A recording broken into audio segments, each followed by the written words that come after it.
di Fakultas Ekonomi Bisnis. Jadi saya pengen wawancara A tentang untuk menulis salah satu tugas wawancara.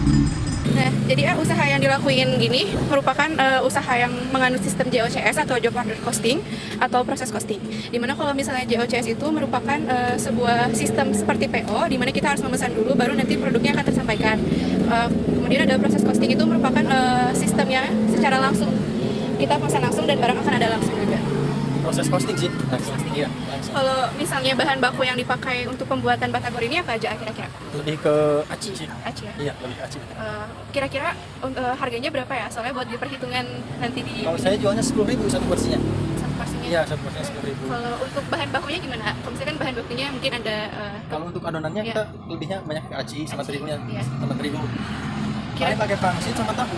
kalau itu Digorengnya. kira-kira berapa untuk harganya? Harga banyak per porsinya kita jual. Harga acinya. modalnya. Iya, modalnya. Harga modalnya kalau untuk satu porsi atau untuk semuanya? Untuk satu kali produksi Diambil rata-ratanya aja ya, Iya. 200. 200 ya. Tapi untuk semuanya, untuk kayak sausnya gitu-gitu. Oh iya. Enggak. Kalau misalnya ini per harinya bahan baku yang dipakai ini ada sisanya nggak? Misalnya nih kayak si bahan baku yang sisa pas proses pembuatan hari ini ada sisa buat dipakai di periode selanjutnya gitu. Jadi buatnya di besoknya gitu. Ada sih, ada. Pasti ada ya? Iya, ada. Kalau untuk bekerja sendiri atau ada karyawan nggak? Masih sendiri. Oh, masih sendiri. Iya. Ini belum ada karyawan ya? Kalau untuk alat-alat itu milik pribadi atau nyewa? Milik pribadi cuma. Milik pribadi ya. Terus nominalnya kira-kira berapa ya? Kayak gerobak, gitu, kompor, gas. Masih modalnya atau apanya? Ya harga-harga yang untuk semua ini lah. Kayak dari gerobak. Untuk saya lupa itu berapa ya? 5 juta kayaknya habis. Habis 5 juta. Iya, kalau sama gerobak sama. Kalau beli nih bahan baku, apakah ada yang membantu membawakan barangnya? Kayak dari kategori apa aja kan gitu bahan bakunya? Ada nggak sih yang bawain barang bantu-bantu? Oh, enggak. Masih sendiri semua. Nah, kira-kira dari bahan-bahan ininya tuh kayak buat alat membuat batagornya itu berapa kisaran gitu? Untuk kategorinya aja ya? Ya, 100 sampai 150. 100.000 sampai 150.000. Ya. Kalau untuk tempat ini sewa atau milik sendiri? Sewa. Oh, per bulannya berapa? Per bulan 80.000. Per bulan 250. Per bulan 250.000. Iya. Kalau listrik sudah termasuk ini kan di sini ya. Kalau listrik sudah termasuk biaya sewa atau gimana? Belum ada. Sudah. Berarti 250 udah include sama listrik. Iya, betul. Terus punya spanduk gak? Kalau punya berapa harganya? Kayak spanduk batagor gitu. Paling yang nempel di gerobak aja sih. Oh, kayak stiker-stiker itu. Iya, kayak gitu. Kira-kira berapa? Berapa ya? Dulu bisa bikinnya lupa lagi. 100.000 lah ya. 100.000. Kira-kira berapa persen sih bahan baku sisa nih yang masih bisa dipakai besok buat besok gitu atau buat periode selanjutnya? Kalau untuk semuanya ya, Iya. 10% lah. Oh, berarti 10%. sisa dari bahan bakunya kira-kira Iya. sekitar 10% ya? Ya, yang keringannya aja. Oh, kayak adonan gitu enggak? Kayak saus, minyak. Berarti total semua 10%? Iya, kira-kira 10%. Makasih ya. Assalamualaikum warahmatullahi wabarakatuh. Sebelumnya izin mempresentasikan kami dari kelompok absen 16 sampai 21 akan mempresentasikan tentang UMKM Batagor, yang dimana anggota kami yaitu ada saya sendiri Muhammad Zulfiman Haji Jumi Ihsan dengan NIM 51112213334. Lalu ada Nesya Akila Hana Santoso dengan NIM 51112213332. Lalu ada Ahmad Yuda Pratama dengan NIM 51112213333. Lalu ada Liza Ramadhani dengan NIM 51112213336. Dan yang terakhir ada Revalina Amelia Azahra dengan NIM 51112213337. Lalu kita lanjut ke profil pedagang. Di sini ada Pak Adi. Pak Adi adalah seorang pedagang batagor yang berusia 30 tahun. Ia mulai berjualan batagor dari 2020 di belakang Unjani dan menetap hingga saat ini. Batagor juga merupakan kudapan khas Sunda berupa bakso tahu yang digoreng, lalu disiram saus kacang, dan pada dasarnya berupa tahu yang dilembutkan, kemudian diisi dengan adonan aci, lalu dibentuk menyerupai bola, dan kemudian digoreng dalam minyak panas hingga matang. Pak Adi juga sangat ahli dalam mengelola usaha kecilnya, dan sangat teliti dalam menghitung biaya dan menjaga keuntungan dari usaha batagornya. Selanjutnya, pengelompokan dan perhitungan biaya dalam hubungan produk. Yang pertama ada prime cost. Prime cost dibagi menjadi dua. Yang pertama ada BBB dan BTKL. BBB ada pada tabel berikut. Yang pertama ada tepung terigu. Dengan takaran produksi per bulannya 60 kg dan takaran produksi per harinya 2 kg, sehingga harga produksi per harinya 12.000. Jika seluruh akun dijumlahkan, maka hasil dari BBB adalah 200.000. Selanjutnya BTKL. Karena pemilik tidak mempunyai karyawan, maka gaji hanya diberikan pada satu orang, yaitu pemilik, sebesar 200.000. Yang kedua ada BOP. Pertama, perhitungan biaya penyusutan peralatan.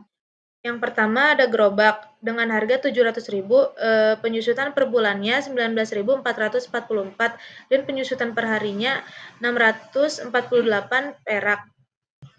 Ketika seluruh biaya penyusutan peralatan dijumlahkan, maka dapat disimpulkan bahwa total biaya penyusutan peralatan untuk produksi batagor per harinya adalah 3.000. Hasil dari pembulatan 2.601 perak. Yang kedua ada perhitungan biaya pemeliharaan. Yang pertama ada pemeliharaan gerobak seperti cat atau kerusakan dengan harga 200.000 per bulan, per pemeliharaan per bulannya dengan harga 16.666 dan pemeliharaan per harinya 556 perak. Ketika biaya pemeliharaan dijumlahkan, maka dapat disimpulkan bahwa total biaya pemeliharaan untuk produksi batagor per harinya adalah 4.000 dari hasil pembulat 3.833. Yang ketiga ada biaya overhead pabrik produksi batagor. Yang pertama ada biaya sewa dan listrik per bulannya 270.000. Dibagi 30 hari hasilnya 9.000. Ketika biaya overhead pabrik dijumlahkan, maka dapat disimpulkan bahwa biaya overhead pabrik per hari sebesar 61.000. Yang selanjutnya yaitu ada biaya komersial. Biaya komersial atau non-produksi merupakan biaya-biaya untuk melaksanakan kegiatan pemasaran produk. Contohnya adalah biaya iklan, biaya promosi, biaya angkut dari gudang perusahaan ke gudang pembeli, biaya administrasi, dan umum digunakan untuk koordinasi kegiatan produk dan pemasaran produk. Next. Selanjutnya ada penentuan harga pokok produksi batagor. Nah, untuk penentuan ini dilakukan dengan proses costing, yang merupakan metode pengumpulan biaya produksi melalui departemen produksi yang diterapkan pada perusahaan yang menghasilkan produk secara massal. Selanjutnya ada perhitungan harga pokok produksi. Perhitungan harga pokok produksi atau HPP ini dilakukan dalam 1 hari untuk bulan Juni 2023 sebagai berikut. Yang pertama ada biaya bahan baku. Jumlah biaya produksinya itu 200.000 berdasarkan tabel pada 2.1. Kemudian ada biaya tenaga kerja langsung dan BOP sehingga menghasilkan jumlah biaya produksi sebesar 461.000. Dengan pembagian biaya produksi tersebut, maka kita dapat menghitung HPP dengan cara jumlah total biaya produksi dibagi dengan hasil produksi per unitnya, sehingga mendapatkan hasil sebesar Rp4.610. Yang ketiga adalah penetapan biaya produksi. Untuk mencarinya, kita harus menghitung dulu total biaya produksi, unit ekuivalensi, dan harga pokok produk per bungkusnya. Nah, untuk biaya bahan baku, BTKL dan BOP ini, total biaya produksinya sudah diketahui pada tabel sebelumnya, sehingga kita harus mencari unit ekuivalensi dengan cara 100 produk yang diproduksi setiap hari ditambah dengan 0 sisa bahan perharinya dikali 100%, sehingga menghasilkan 100%. Hal ini pun sama dengan BTKL dan BOP. Untuk mencari harga pokok produk per bungkusnya itu dengan membagi total biaya produksi dibagi dengan 100 sehingga menghasilkan 2.000. Sama juga seperti BTKL dan BOP. Nah, sehingga jumlah penetapan biaya produksinya itu sebesar Rp4.610. Selanjutnya adalah laporan laba rugi. Nah, untuk mencari laporan laba rugi ini, kita harus memperhitungkan penjualan dan HPP jadi, di mana kita harus mengkalikan 100 unit dikali 10.000 yang merupakan harga jual per produk, maka akan menghasilkan 1 juta. Selanjutnya adalah HPP jadi, di mana kita harus mengkalikan 100 unit produknya dikali dengan HPP yang telah kita temukan di penetapan biaya produksi sebesar 4.610, sehingga mendapatkan hasil 461.000. Ketika dijumlahkan, penjualan dan HPP akan menghasilkan 539.000 yang merupakan laba bersih.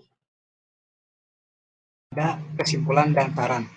Setelah melakukan analisis perhitungan pada UMKM Batagor mengenai perhitungan harga pokok produksi sepatu dengan metode proses costing, maka dapat disimpulkan bahwa UMKM Batagor menerapkan perhitungan harga pokok produksi yang masih sangat sederhana.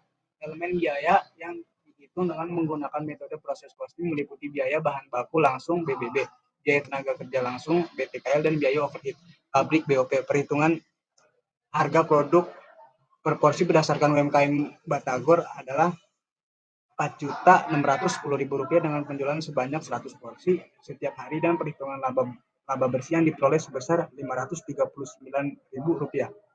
Sarannya itu adalah setelah melakukan analisis perhitungan UMKM Batagor mengenai harga produksi dengan metode proses costing, maka beberapa saran yang dapat digunakan sebagai berikut. Yang pertama itu adalah 1. Bagi pelaku UMKM Batagor sebaiknya dapat lebih memperhitungkan pengelompokan dan perhitungan biayanya supaya harga penjualan produk tidak terlalu mahal. Yang kedua, yaitu ada semakin berkembangnya zaman dan teknologi informasi, UMKM Batagor sebaiknya dapat menjual produknya secara online di media sosial melalui layanan pesan antar agar produknya dapat lebih dikenal dan lebih luas oleh masyarakat. Sekian dari kelompok kami, yaitu kelompok 4. Mohon maaf bila ada salah kata atau ucapan dari kelompok kami. Wassalamualaikum warahmatullahi wabarakatuh.